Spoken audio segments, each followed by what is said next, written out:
Hey, everybody. Welcome to another episode of the Bellied Up Podcast. I am your host, Charlie Berens, and this is my beautiful co-host, Myles, the You Betcha guy.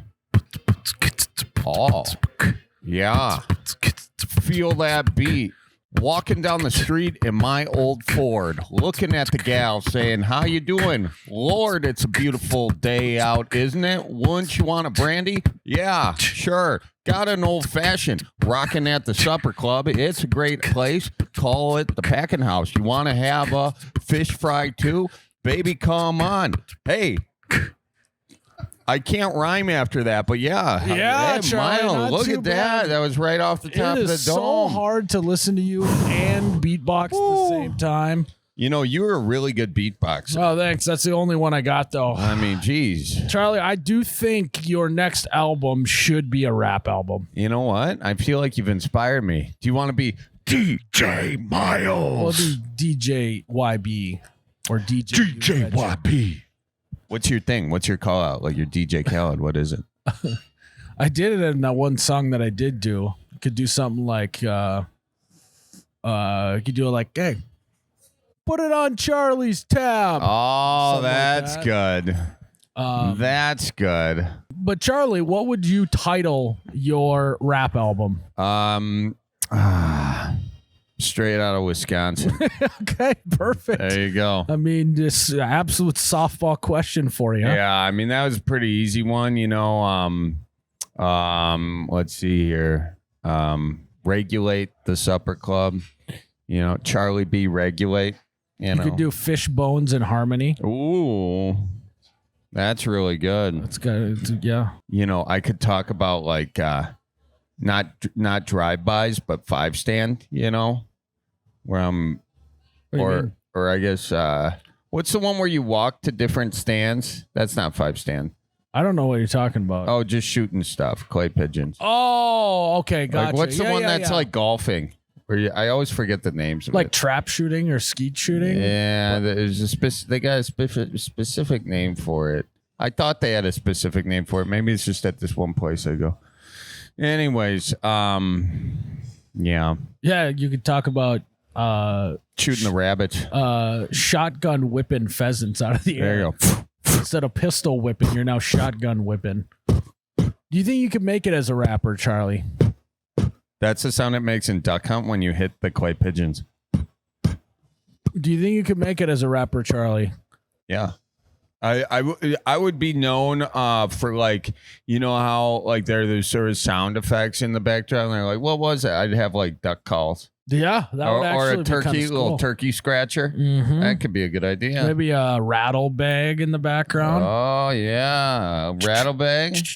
That'd be nice. It's already percussion. Or it could be the Rapalas, just shaking them like little maracas. Yeah. You know?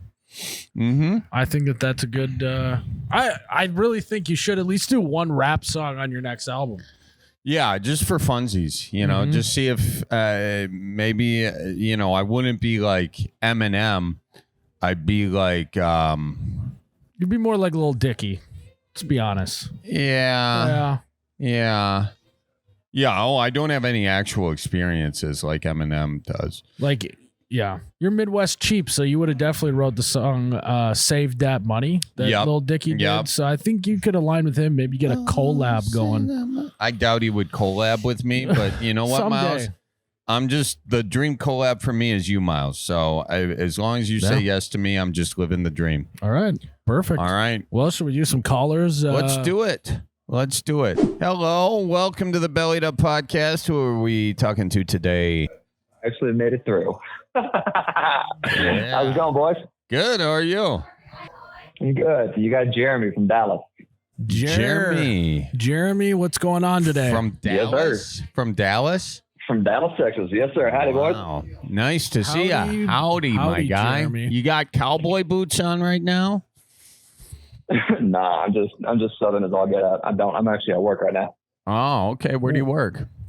I actually work in the call center. Believe it or not, I am a sign language interpreter. You're a sign language interpreter.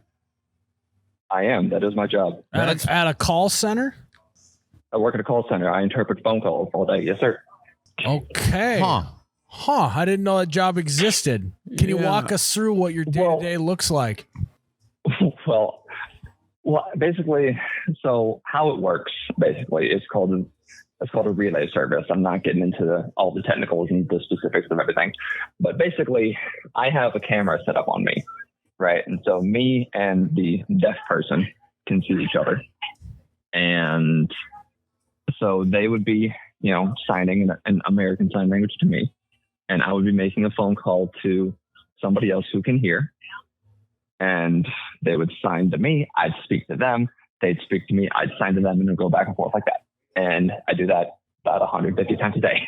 So if you're a deaf person, you hire you to make calls, essentially. Well, see, that's the thing. You don't have to hire me. It is paid for by the government because it's all in it's on the name of access and equality. It's through the Americans with Disabilities Act, ADA. Yeah, that's great. Yeah, that's cool. I didn't know that was a thing. I mean, it makes sense. It does make it's sense. kind of a cool job you got. Yeah, because think about it. You have the right to make a phone call to whoever you damn well please.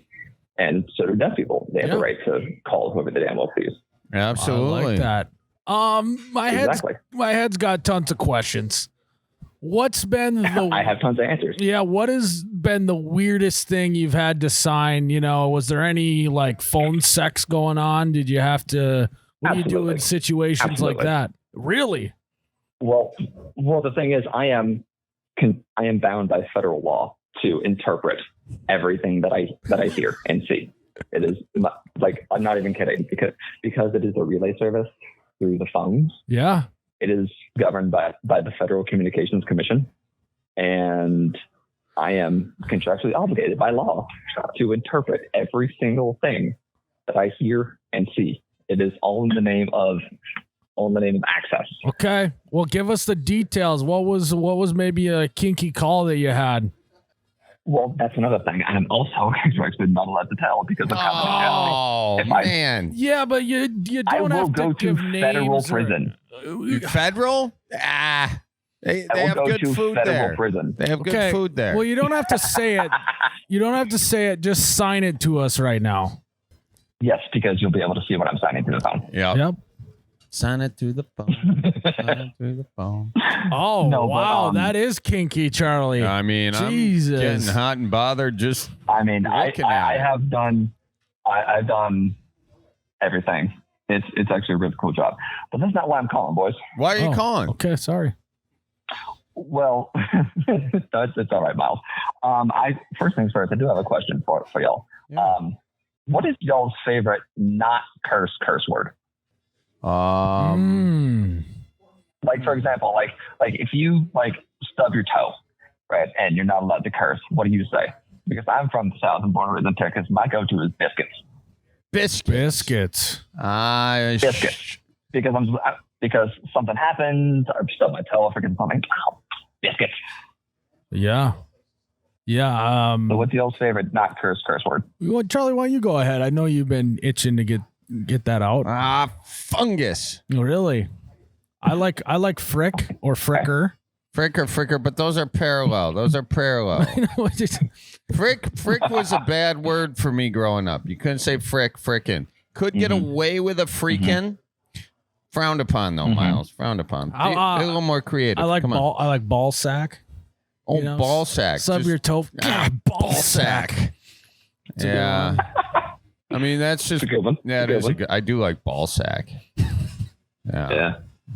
Biscuits and ball sacks. That'd be funny. That's your rap album. Yeah, biscuits and ball sacks. Yeah, but you stub your toe. Biscuits and ball sacks. B and BS. Yeah, put that on a shirt. Yeah. Okay. Good question. Good question. What's your other question? Absolutely. So, with today being, believe it or not, today is actual National Interpreter Appreciation Day. It just kind of so happened to be. Hey, we appreciate what you do. I appreciate it. So, there is, I do have an actual question to get to, but there is a PSA, public service announcement, that I want to get to. It is a pet peeve of mine, and I want to let it to be known if you or anybody is ever in a conversation with a deaf person, the one thing that please do not do is say, tell him, tell her. Don't. Just speak directly to them. Okay, got it. Good to know.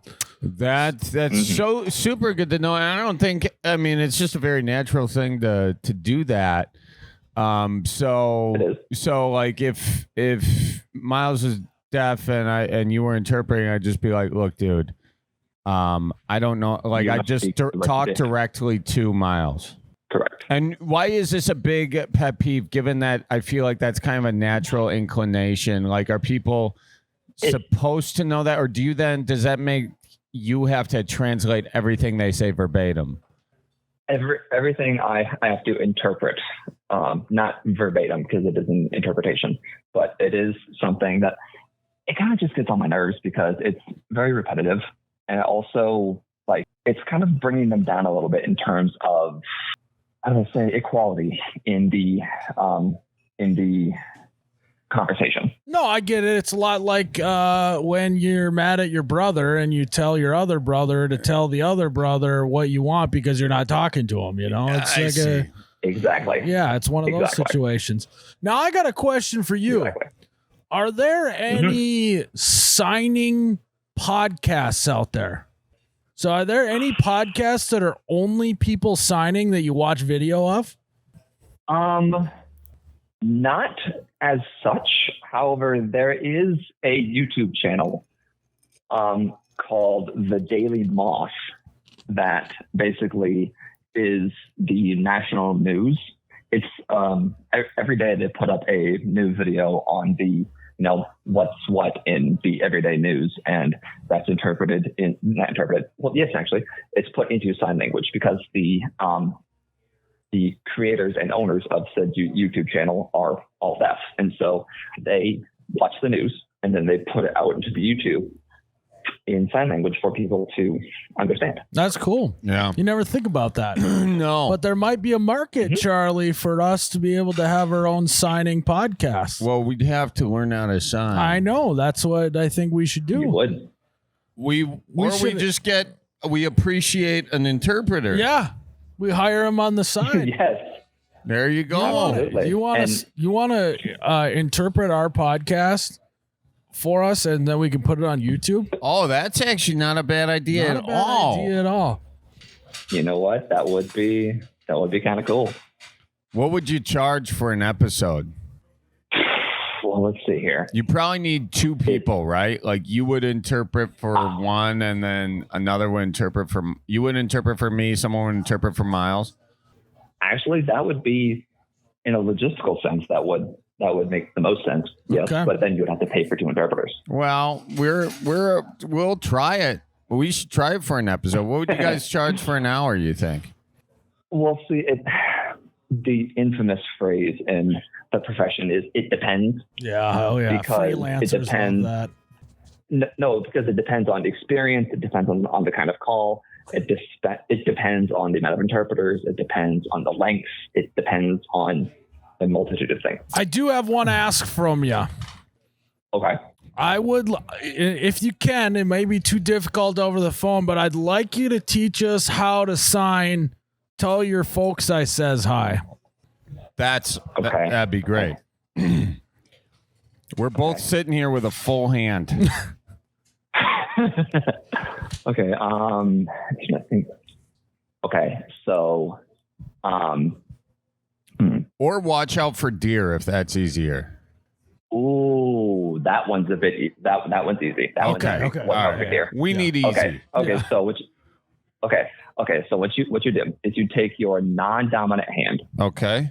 okay, and then you put it in kind of a fist, but with your palm facing down, and with it also in front of your chest. So it's your non-dominant hand in front of your chest or in the middle of your chest, not touching, but around your chest, about maybe 6 or so inches away from your chest. Like you're driving in a really tight car. No. Your fingers, it is in a chest. It is, your fingers are on a fist, but it's palm facing down with your fingers towards your dominant side. Oh, okay. Got it. Okay. So Okay. kind of like So you're it's kind about of like- ready to box. It's kind of like a side fist bump. Like if Yeah. you're fist bumping yourself. Yeah. Yeah, Okay, yeah, so it'd be yeah, kind of yeah, that. And then you take your dominant hand, Yep. and then with so take your dominant hand, make a 5, and then close all of your fingers. Okay. And then with your dominant hand, you tap the top of your fist. You just have the top part of your hand. You tap it, 3, 4, 5 times, and that is the sign for warning or caution. Okay. So are my hands your dominant hand? You said close your fingers, but doesn't that just make a fist? Am I just folding the No. fingers down? No, you're just so you close your fingers like kind of like how you're saluting. Your fingers are touched in there together. Okay, and then with not closed like a fist, but your fingers are closed and you're touching, but your hand is still open. Yeah. We got that. Okay, we got that. And then now. we tap Okay. the fist. Then you tap the fist Okay. with your fingers. That is the sign for warning or caution. Okay, got it. Okay, So we got that. Watch out. Okay, so that's watch out. Mm-hmm. And then the sign for deer is not really so much as a sign as much as it is for gesture. You put your hands into 5s, put each thumb on your temple. Oh, yeah, like And we're that doing, is- like we're. That's an how eighth I would pointer. sign Watch out deer for as deer. well. It's the universal language. That is the actual sign in American Sign Language for deer. Let's So go. watch out for deer. Ah, that's awesome. That is great. Thanks, man. That's super cool. I'm gonna use Absolutely. that. Figured No it problem. out. Yeah, that's great. Yep. You can do it at the Yeah. end of your shows now. Yeah, I can. And folks, anytime you see, someone you may know who has a little issue hearing and you want to tell them you love them, just give them one of these. Just a little. You don't have to make that face though, Charlie. Oh, I was doing I was opening up my mouth on Charlie the looked like he face. was trying to entertain a baby there for a second. I was animating it a bit too much. Got to keep a neutral face. Hey, Do you have to keep a neutral You do, face? well, the thing is, facial expression is how you show grammar in American Sign Language. Okay. Because in spoken English, tone of voice is how you show, you're angry, you're sad, you're this, you're that. Oh, It's yeah. the same thing in ASL with facial expression. Okay, this has been great. I'm learning a lot, Charlie. How about Very you? informative. Very informative. Yeah. This was pretty cool. Well, we And- appreciate you calling in here, Jeremy. Is there anything else that was on your dome today? Actually, yeah, I am calling in about some advice. Okay. Okay, so I'm getting married in September. All right. We were just Getting married talking in with someone who's getting married. That's cool. Congratulations. Yeah. Thank you, I appreciate it. But it's a lot of drama because my fiance has 3 sisters. She's the oldest of 4, Mm-hmm. all girls, Mm-hmm. and she has 0 bridesmaids. Well, doesn't she have 3 already built in? No, her sisters do not want to be bridesmaids. What? What? They don't have a choice. Yeah, exactly. No, apparently they do because they are refusing. But do they hate her or what? Well, I don't understand why you would ever refuse that from a sibling. It is so much drama and just bullshittery, if I'm allowed to say that, going on. We have one because my best man and my best man's wife are actually going to be in the bridal party because my best man and his wife, so his wife is going to be my soon wife, maid of honor. Okay. So it actually is one and one. So there's that. But she's supposed to have at least 3. No, because her sisters are not. I don't even know if they've even come to the wedding. Okay. Well, then just elope. Yeah, I mean, that would save you a lot of money. Quick question on the sisters before we get to a solution. Is this your sister having issue with her sisters, or her sisters having issue with your sister? Is this a thing that started with the wedding, or does it go back to childhood? Is there any fixing that? It started with the wedding because my fiance has 3 sisters.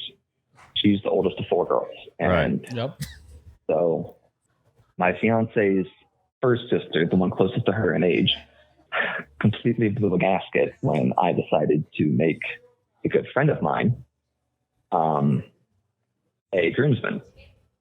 Completely blew her gasket because, unbeknownst to me, 10 years ago, actually now 11 years ago, she hooked up with him. the person, yes, Well, get over it. Yeah. that is absolutely. You fucking you learn, you know? Just move on. No, I'm telling you, but there's that, and the other 2 sisters are basket cases of their own. And basically, the advice I'm calling for is, I could give a shit if they don't like me. I really can't. They're not really supposed to like me. Does it help? Sure, but they don't have to. What I really want to do is see if I can figure out a way to mend the relationship between them, because they grew up together, and my fiance is very family oriented. Mhm. She absolutely loves her sisters, and it is breaking her heart. Okay. All right. Yeah. I got a Filling me solution. with seething rage because I want to be able to fix it. I got a solution. What's that, Myles? Thanks for asking, Charlie. I'm listening here, pal. Gotta learn. I think you make it worse before you make it better. You slap all the sisters into an escape room. There you go. So you put them in the room. You're gonna lock the door, and little do they know that the key to get out of the room, once they find it, it's just gonna be a note that says you can't. The last final key to get out of the room is you guys have to make up and be okay with each other and put everything in the past and be happy. Yeah. Yeah, or you break the key into 4 different parts and put a piece of each key inside their pockets without telling them. And you say that the key to your freedom as sisters was with you all along. You just had to talk to each other. Yeah.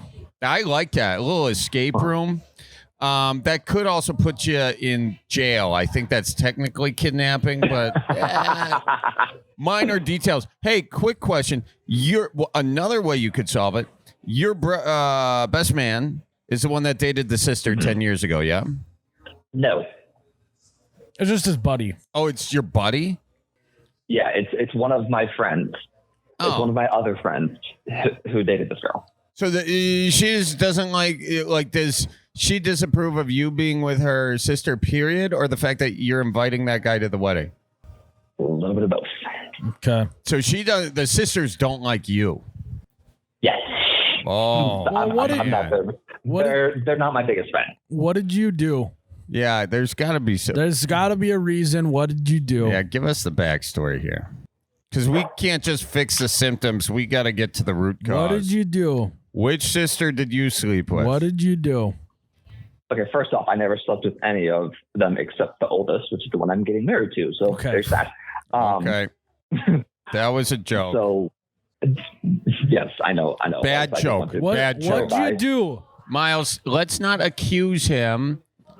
So what I actually did was, when my fiance and I first started dating, we've been together for about 8 years now. We were high school sweethearts. I moved away to college, and me and her, we were built together in a long-term relationship, rather long distance, and everything was fine. At the ripe old age of 19, I got diagnosed with cancer. True story. Completely healthy now. I'm fine. This was over 7 years ago now. I'm Well, completely congrats healthy. on beating cancer. Yeah, In congratulations. remission. Thank you. I appreciate that. Because I thought I was going to die, I broke up with her. And that set off a chain reaction of events. Yeah, I mean, Because because like I broke up with her because I thought I was going to die from the cancer. Turns out I didn't. We got back together, obviously, but because I did that, it completely broke her heart. She went crying to her family, and her family is a no second chances kind of family, and that is kind of what lit the fuse, and everything just spiraled from there. Oh my God. Well, I got a question though. You said you thought you were going to die. And what was the reason for breaking up with her, thinking that you were going to die? You didn't want to die being dating her? I didn't. No, I didn't want her to have to go through all of the heartache and the suffering.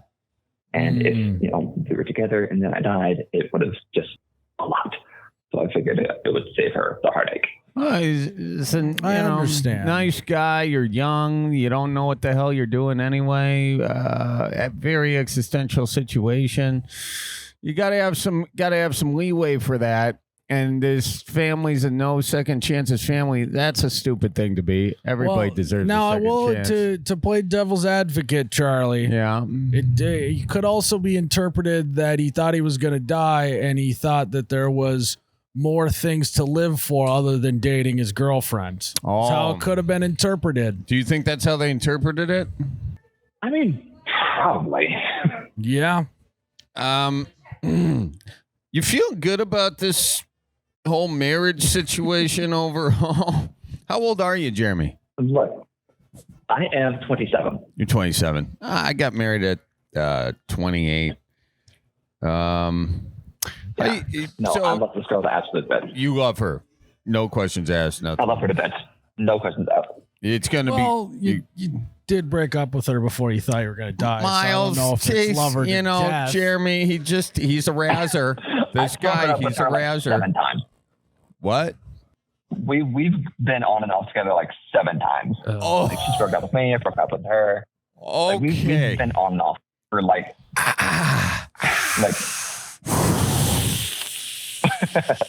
I told you. A lot of drama. Well, Jeremy, can we just say when we asked you, you could have come. So while you were off again, were you guys just like living life, just kind of going through the dating pool, shall we say?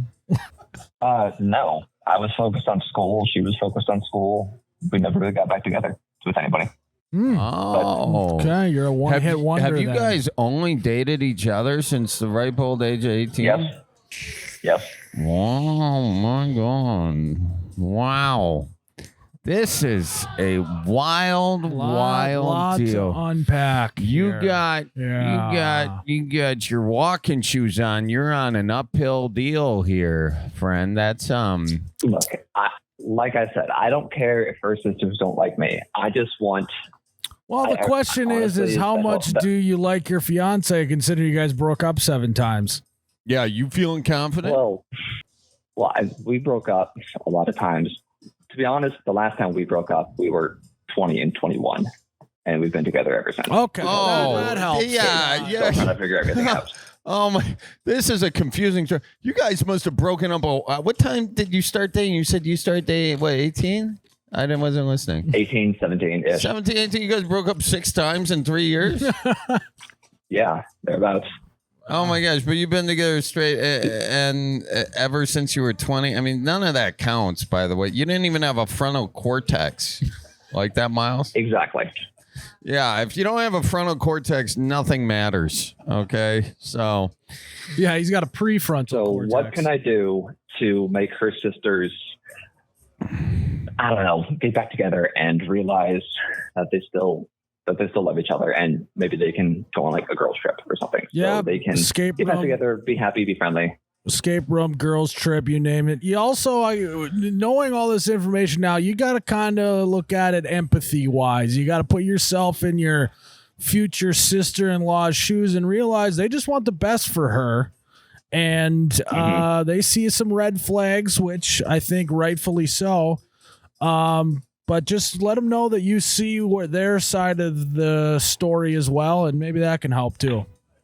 yeah, I think just appealing to them with a heart-filled conversation about why you love their sister And at the end of the day, I'll tell you this, my guy, it's probably not going to be an overnight thing. They're probably going to hate you on the wedding day for a few years after that, but eventually they'll come around, and one Christmas they'll tell you they were a big old biatch to you. And they might tell you that. I sure hope so. Yeah. And that's life. You can't have it all fixed tomorrow. I would elope, though. Yeah. It's a lot cheaper that way. Yeah. All right. Well, here's another sign for you boys. Thank you. Oh, hey. Yeah. Okay.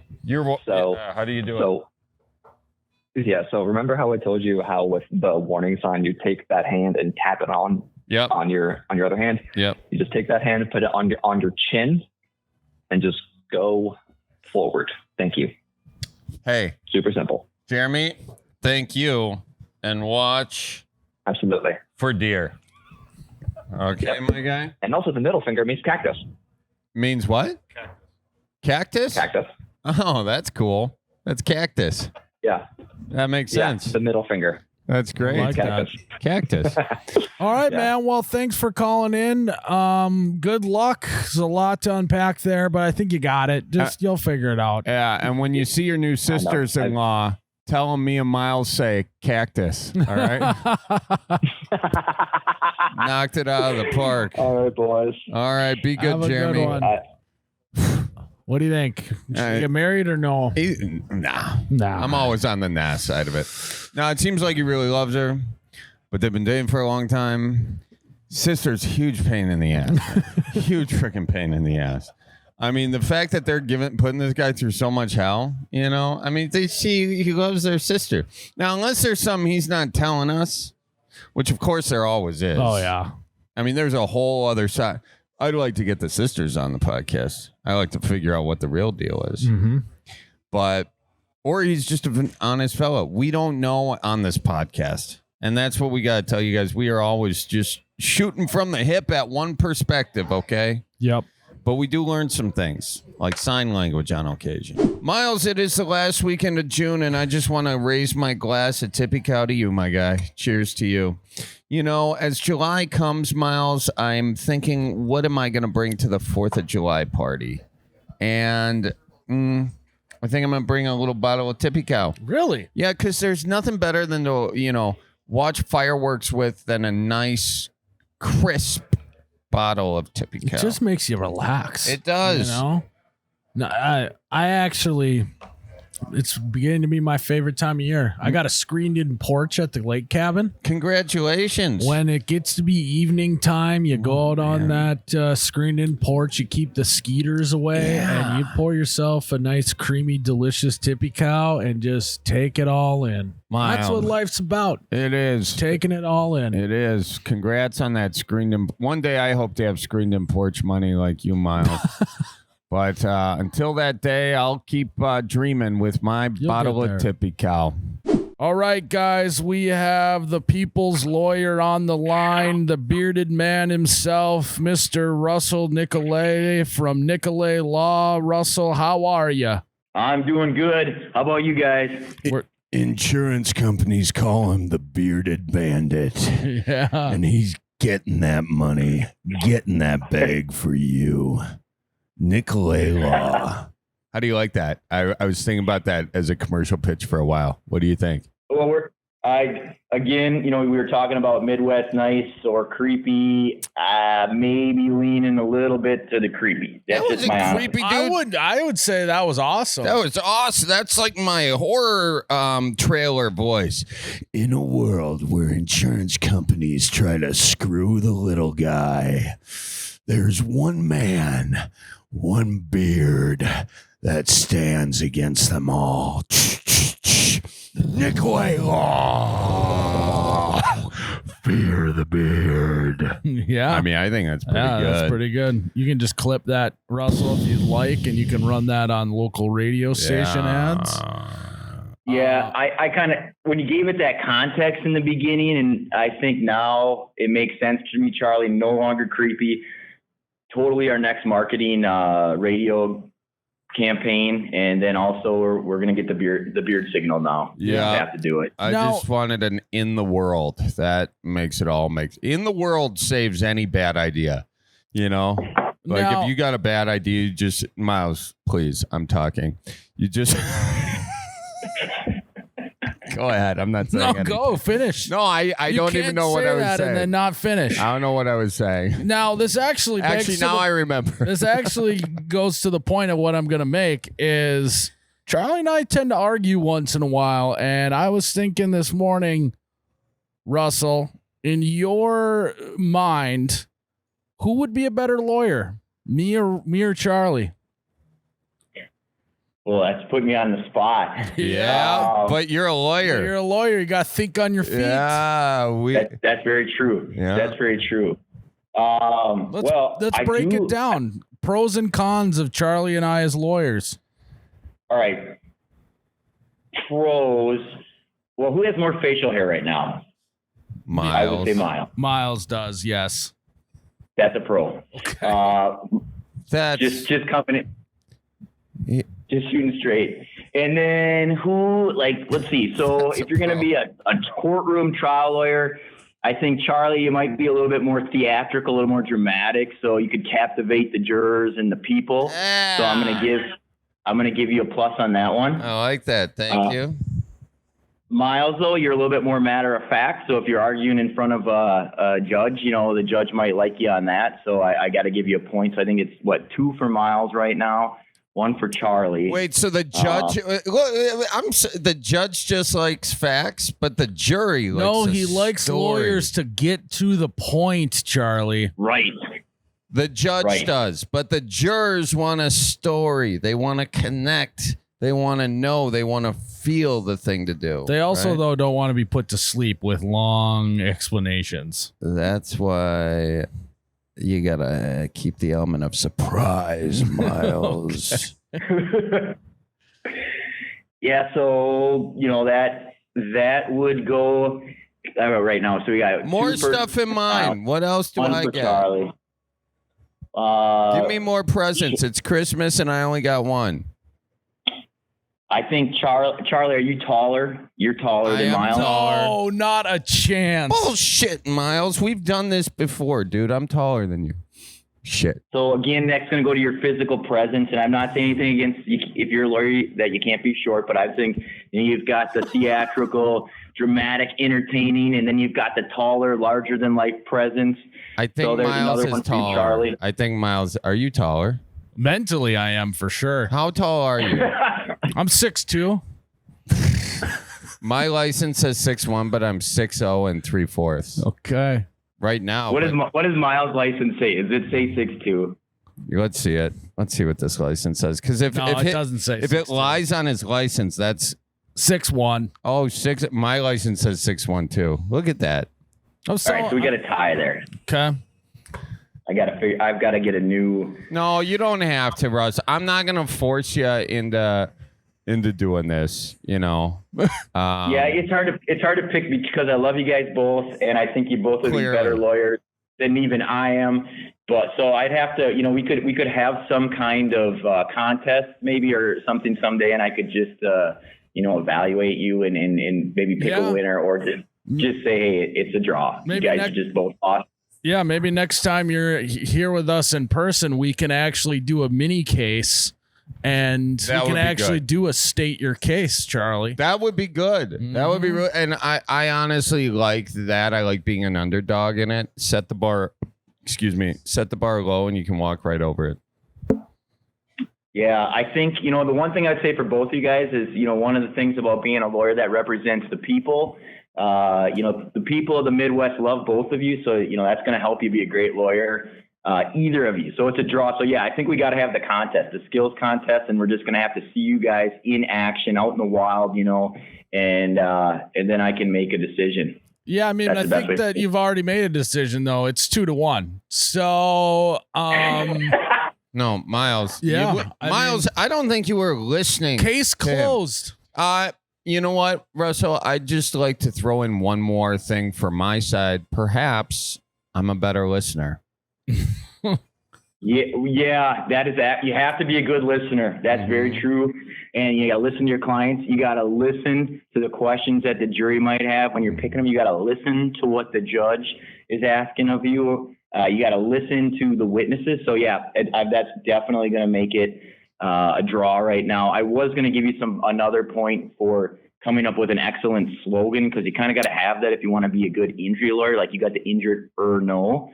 So, but we'll just call it a draw right now, because that gets in more of the marketing. We don't need to do a draw anymore. Now I won. Now I'm 3-2. Dude, you're on the marketing team. You're not the lawyer. Okay. Well. Anyway, Russell, we really appreciate you, my guy. Yeah, thanks for having me on, guys. I appreciate it. Hopefully I get to talk to you guys again soon. Sounds good, man. Yep. See ya. Yep. Take care of that beard. Who we got on the horn? Hey, this is David from Michigan. What's your name, David? David, yep. Hey, David, how you doing, my guy? Doing good. How about you? Good. Thanks for calling in. Belly on up to this bar. Tell us what's on your mind. Well, I had two things for you. One, kind of a conversation question. So I work with robots and automation. So I'm just wondering, if you could have a robot kind of around the house, what would you have it do for you? Not kill me? How does that sound? David, I got a question for you, man. You've just opened up the biggest can of worms ever, talking about automation and robots. David. Charlie is so paranoid at the moment. Not paranoid. He can't think about any other thing other than how we're all going to die from robots. Skeptical, so not cynical. You, David. Skeptical, not cynical. Thank you so much. Skeptical, not cynical. David, if the robots are 1,000 times smarter than us and 400 times stronger than us, then why do they need us? Just curious. Well, the ones we work with, yes, they can pick up a car and flip it over and move it around, but you tell it what to do in theory. Yeah, but once AI goes to AGI, that's all. Whatever the hell that is. I mean, these things are thinking for themselves. So how do we tell them to not flip over our car while we're driving it?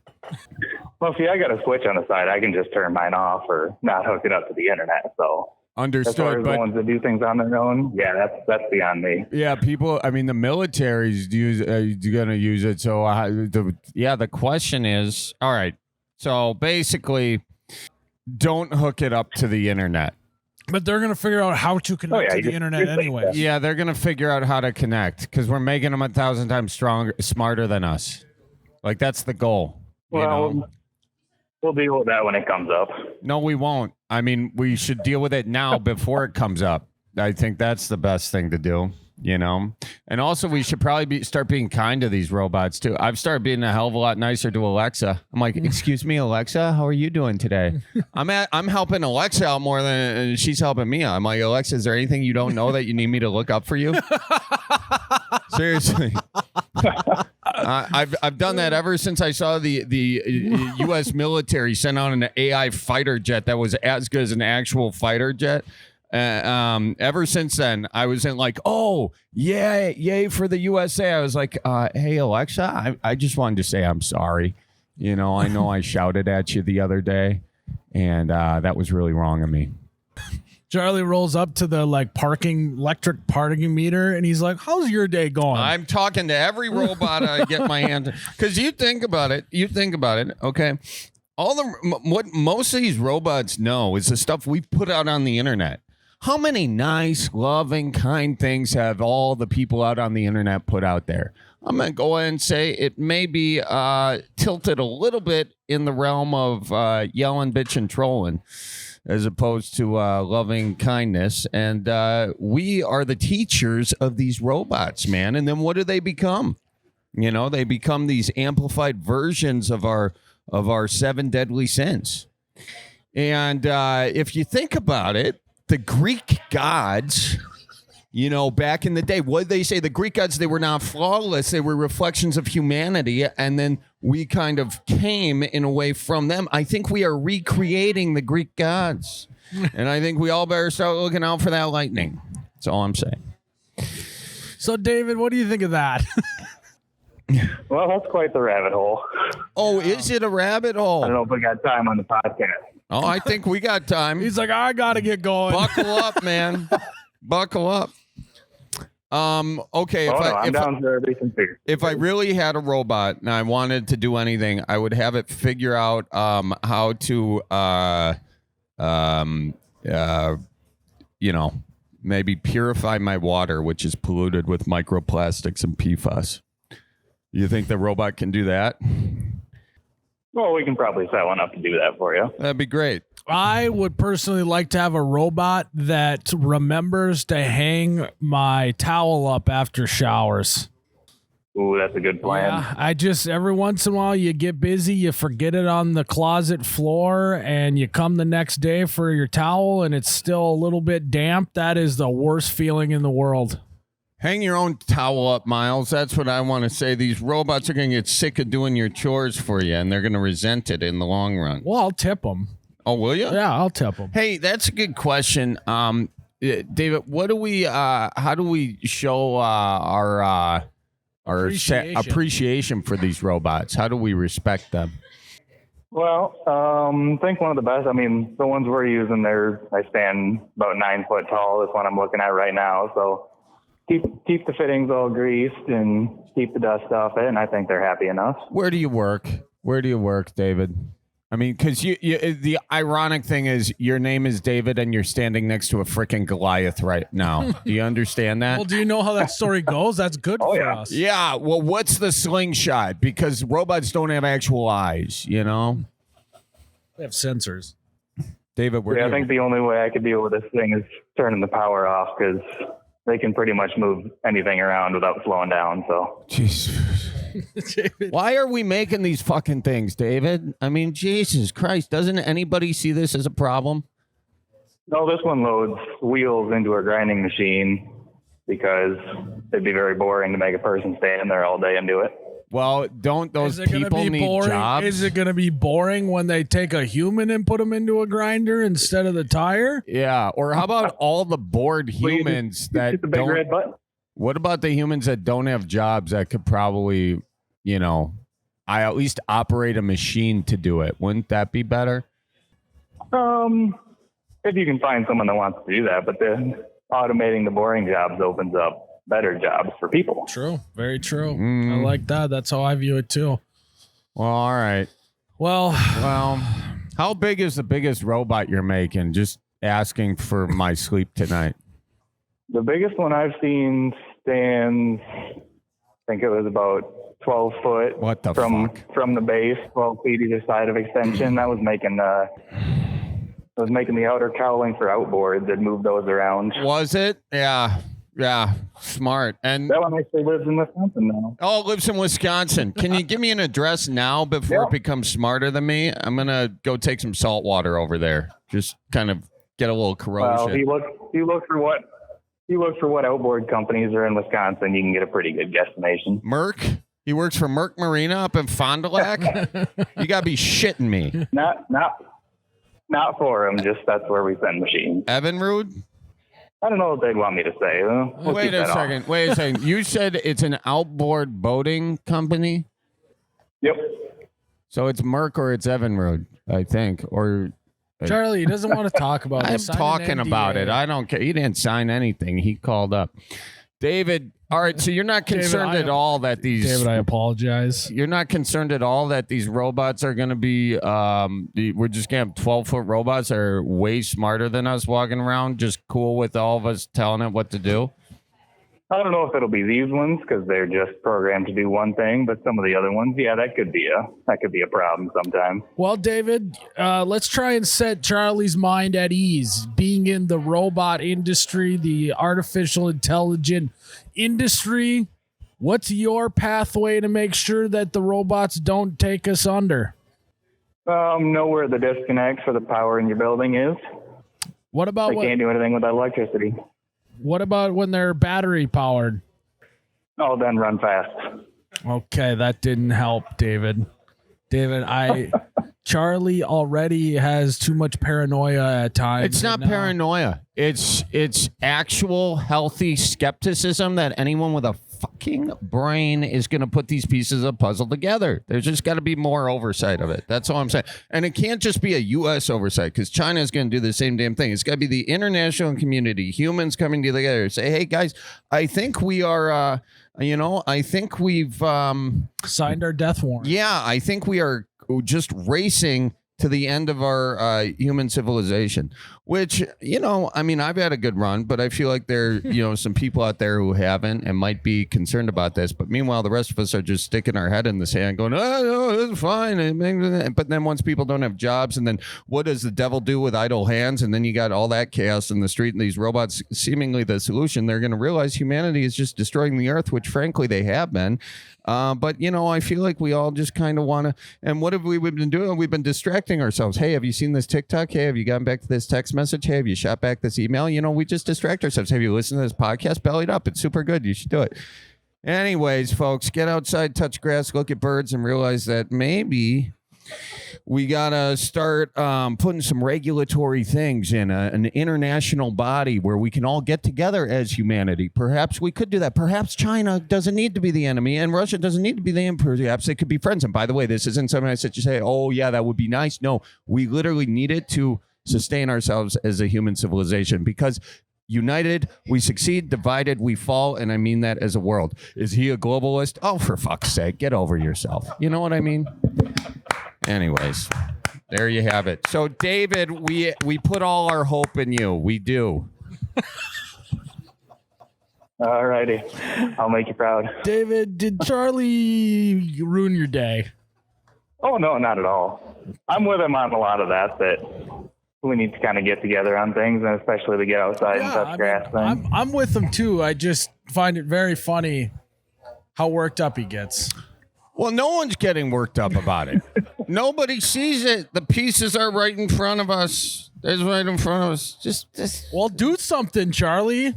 This is all I can do. Okay. I mean, all I can do is tell all the Bellied Up listeners that this is an issue that they should talk to their congressman about. You're doing your part. Because right now our congressmen are being bribed by billionaire tech guys, who are becoming trillionaire tech guys using AI to steal our data to take our jobs, So, I mean, and that's the thing. Like, should money just drive all of society? That's a question we should all ask.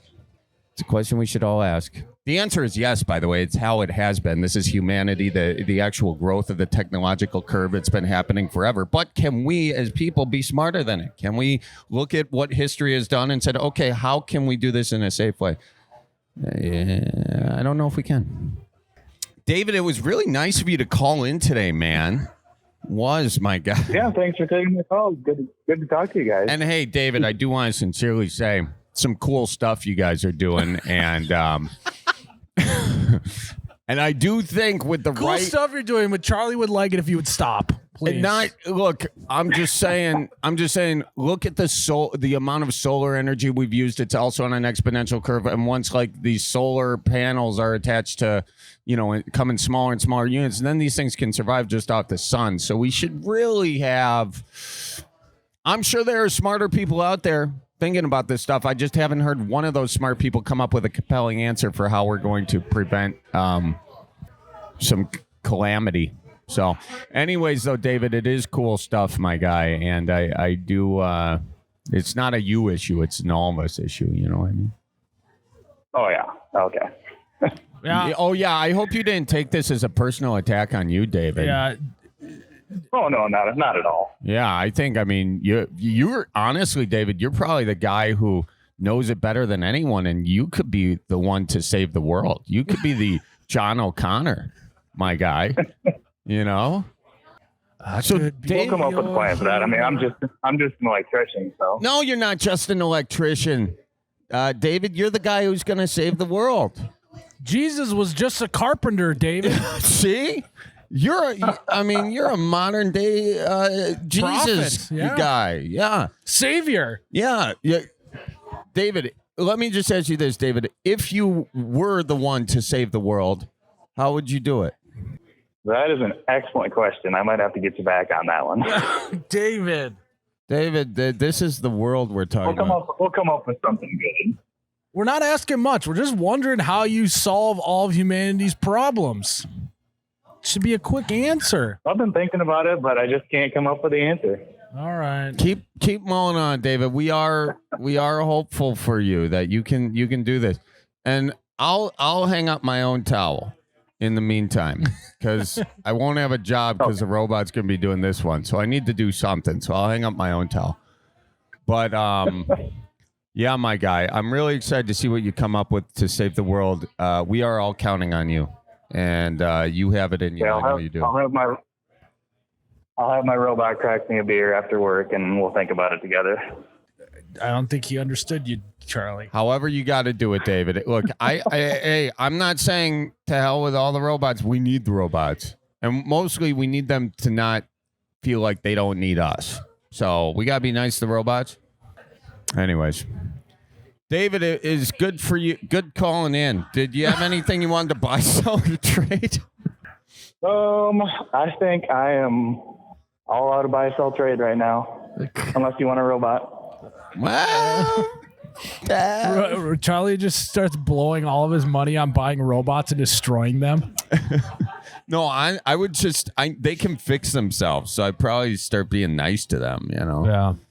Well, David, we appreciate you calling in. Sorry this didn't go like you planned, but hey, as soon as I heard that word robot and AI, I knew Charlie was going to hijack the entire conversation. I didn't hijack it. We were having polite conversation. We were just chit-chatting. David, tell the robot I says hi, okay? Oh, we will. All right. You guys be good or be good at it. We'll see you later. Thanks, David. We'll see you. Was I rude? No, you were rude. It's just... You know, I just feel bad for him because it